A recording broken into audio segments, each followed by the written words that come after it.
Dos 5 anos que eu acompanho alunos que prestam concursos públicos, eu já vi muito estudo ruim, ineficiente, que pode levar tranquilamente à reprovação. Vamos discutir um pouco disso hoje.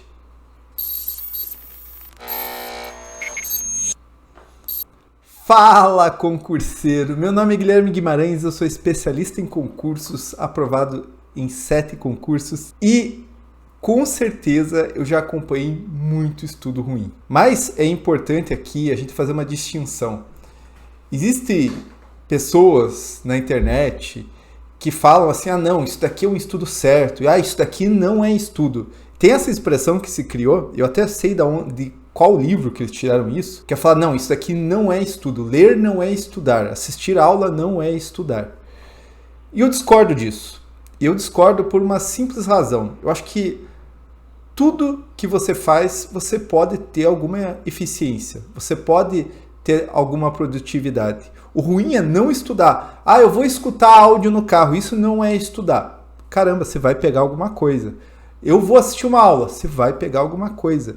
E veja, não sou eu que eu estou achando isso, são os estudos. Há estudos científicos, por exemplo, que mostram que você fazer cópia, e aqui já estou dando spoiler de uma das coisas que eu vou falar, é melhor que você só leia o conteúdo. Então, se você dizer que ler não é estudar, então como que ele tem esse rendimento que é superior à cópia, por exemplo? Então, assim, o pessoal gosta de ficar colocando medo nas pessoas, até porque isso vende, né? Vamos ser bem sinceros. E eu digo assim, há estudo que é ineficiente, e é altamente ineficiente, isso é inegável. Mas eu não posso falar, não estude desse jeito, isso aqui não é estudar. Cara, você está rendendo alguma coisa. Então, já para desmistificar esse papo de que alguma coisa não é estudar. É estudar sim, mas a gente precisa apontar o que é eficiente e o que não é. E essa é a ideia desse vídeo. E eu quero fazer um convite para você ser membro desse canal. Veja, aqui o nosso canal é artesanal. A gente tenta trazer aqui os melhores conteúdos para você de notícia, de acompanhamento de concursos. E eu quero convidar você para fazer parte desse grupo, para me ajudar também aqui nesse humilde trabalho. E sendo membro, você vai ter várias vantagens. Então você vai ter o selo de fidelidade, que nós temos aqui. Você vai ter preferência nos comentários, no chat.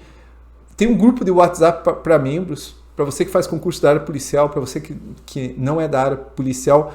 Tem um curso que eu fiz, curso do método Volts Pocket. Então tem mais de 13 aulas, todas muito rápidas para você entender como estudar melhor, como estudar mais. Tem transmissão mensal para os membros, então todo último final de semana do mês, um bate-papo bem próximo comigo e também desconto e prioridades. Então se eu fizer consultoria, os membros sempre vão ter prioridades. R$ 7,99. R$ 7,99 por mês, se desiste quando você quiser. Assina aqui, dá uma força aqui para o canal. Vamos lá então? Vamos falar então dos piores estudos que eu já vi. E o primeiro, eu quero contar 2 histórias que eu chamo dos copiadores. Copiadores. O que era isso daí? Eu acompanhei uma menina lá em Rondonópolis, lá no começo do meu trabalho, lá em 2019, e o professor falou para ela, olha, copia teu caderno que vai dar muito certo. Então, eu chamo o pessoal de copiador. E assim, não dá certo, né, pessoal? Eu acompanhei outra menina também, tem uma história parecida, que ela fazia o seguinte. Ela achava interessante a ideia de copiar a lei seca. Pegar a lei, só a lei ali, e copiar. Ela achava que aquilo podia ter algum efeito, e imagine a ineficiência disso. Veja, não posso dizer que foi totalmente ineficiente se ela prestou atenção e tal, mas pode ter sido altamente ineficiente. Isso me lembra de um estudo já antigo do Bretsin e Kovali. Espero ter acertado o nome, deixar o nome aqui. Que ele pegou um pessoal aí, um grupo, e ele colocou 2 grupos que eu quero destacar aqui. Um grupo para copiar linhas, então já tinha linha para ela copiar. Literalmente ele tinha que copiar a linha. Então tinha um texto, e eles liam o texto e eles copiavam algumas linhas que já estavam pré-determinadas. E um outro grupo copiava palavras, tá? E outros grupos faziam resumos mesmo, né? De vários tipos de resumo. Pessoal, eu quero só mostrar aqui para vocês, eu vou deixar o gráfico aqui, como esses 2 grupos foram piores no teste imediato tá? Então tem as flechas aqui postando os dois grupos, né? O grupo que copiou o verbatim, que copiou as frases, e o Leather Search copiou as palavras. Cara, eles foram pior que o grupo de controle, ou seja, o grupo que não copiou nada, que só leu. E daí aqui cai o mito, primeiro aquele que eu falei para vocês, que ler não é estudar, inclusive é melhor do que ficar copiando, gasta até menos tempo. E o mito que, assim, copiar não faz sentido. Você pode copiar algo em russo, vai demorar. Você pode copiar coisas sobre física quântica sem entender nada. Porque a cópia, veja, ela pode ser muito fácil. Eu me lembro que uma vez eu precisava fazer um trabalho lá e tinha que resumir, às vezes eu ficava com preguiça, eu copiava. Porque é o caminho mais fácil, não precisa pensar. E quando você não pensa, quando você não usa a tua força cognitiva, pode colocar que você está tendo um estudo ruim. Então, copiadores, o pessoal que é copiador tinha um estudo muito ruim. A gente esquece do essencial. Uma vez eu estava dando uma aula e daí tinha um concurseiro ali um pouco arrogante e ele batia no peito, falava, não, eu estudo por 5 materiais. E eu me lembro na época que eu nunca tinha feito uma reflexão sobre tal assunto. Eu falei, pô, interessante. Vai ter vários tipos de abordagens. Talvez um material ensine melhor algum ponto, o outro ensine outro. Interessante. Mas depois eu refleti um pouco melhor e fico pensando, tá, ele está vendo materiais, abordagens, mas será que ele está realmente fazendo exercício, fazendo questões? Às vezes, o problema não é o que a gente faz, o problema é o que a gente deixa de fazer. E uma das práticas mais interessantes, que tem mais efeito no estudo, sobretudo no estudo para concurso, é fazer questões. Porque ali você conhece a banca, você entende a incidência, você entende o que ela cobra, você entende como que a matéria, a teoria é colocada dentro de uma questão. Quando você se propõe a ter muito material, você fica perdido. Você gasta muito tempo e muitas vezes deixa de fazer o essencial. Aliás, essa é minha crítica para resumo também. Não vou dizer que resumo é a pior maneira de estudar, mas muita gente quer resumir e não faz o principal, faz questões. Tá? Eu até encontrei essa semana uma pessoa que passou na PF e PRF. A gente fez uma reunião e ele resume. Não sou fã. Só que ele tem 50 mil questões nas costas. Não posso criticar. Entendeu? Não posso criticar. O grande problema, às vezes, é você usar técnicas que, para mim, são ineficientes. E a minha crítica à ineficiência é a demora de fazer um resumo, além de você ter que ter domínio da matéria para fazer um resumo, e você deixar de fazer o principal, que é fazer questões. Então, esquecer do essencial. Não se esqueça disso, que é fazer questões. Né? Quando fala questões, fala até de revisão junto, né? Que as questões têm no seu cerne a revisão. Essa outra prática é muito comum. E eu acho que todo mundo acaba fazendo. Sobretudo assim, porque o brasileiro gosta de deixar as coisas para cima da hora. Né? Tem dificuldade de planejamento. E o que eu quero criticar aqui é vencer o edital de qualquer jeito. O que acontece com o aluno? Ele olha para o edital, vê o tamanho do problema que ele tem, e o que ele faz? Começa a ler, assistir a aula desesperadamente e ir marcando que já fez aquilo, sem entender que faz parte do processo fazer questões. E claro, não é fazer questões de qualquer jeito, é você entender o percentual de acerto, é você ter uma quantidade bacana para cada tópico. Tudo isso dava para fazer um vídeo sobre isso, mas o grande erro é querer vencer o edital de qualquer jeito, é querer fazer assim, vamos lá, vamos vencer isso daqui. Né? Os cursos acabam ajudando muito nisso, porque eles colocam como processo de estudo assistir aula, e é o que muita gente acaba fazendo e se resumindo a isso. Já vi alunos que fizeram PF, tal, se chega lá 3.000 exercícios, fala, poxa, sério mesmo, você vai fazer só isso de exercício?